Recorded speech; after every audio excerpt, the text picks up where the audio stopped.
2000, 13000, bu da elədi 25000. Uş. Görün bura.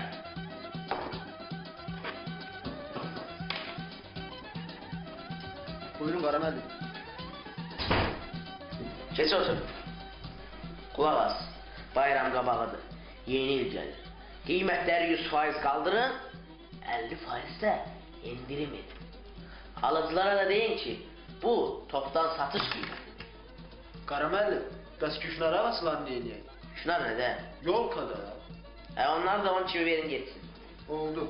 Sağ ol, gedə bilərsin. Əcəb pul qazanmalı məqamdır.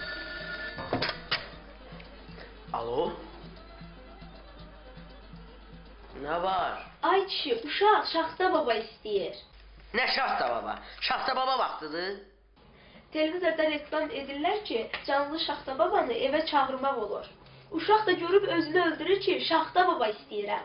Allah bilir o Şaxta baba neçəyə gəlir. Ay kişi, ildə bir dəfə yeni il olur. Niyə uşağın qəlbini qıraq? Yaxşı, sifariş elə, amma bax ha, qiymətdə səni anlatmasınlar. Bayram qabağı qiymətləri çox qaldırırlar. Sən onlardan indirim tələb elə.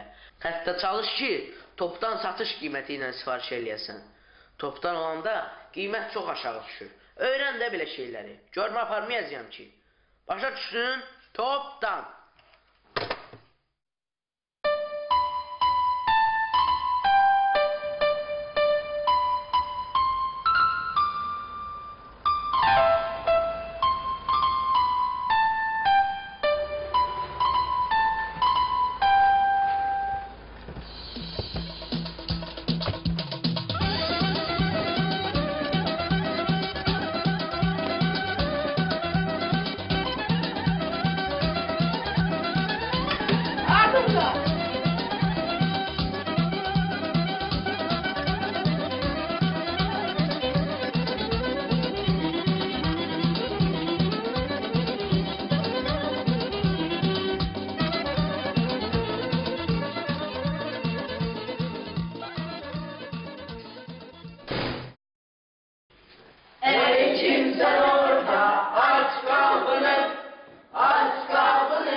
Bu nə səs-küydür?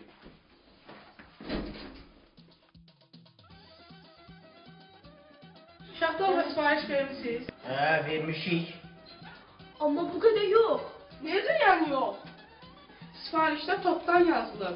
20 şaxta baba, toptan qiyməti 1600 manat. Hələ 2 maşında Sinigorska gəlir. Nə Sinigorska?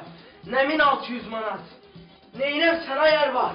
Sən mənə dedin topdan danış, mən də topdan danışdım da. Vay, sən mənim evimi topdan yıxdın. Bu nə işdi mənim başıma gəldi? Dərman.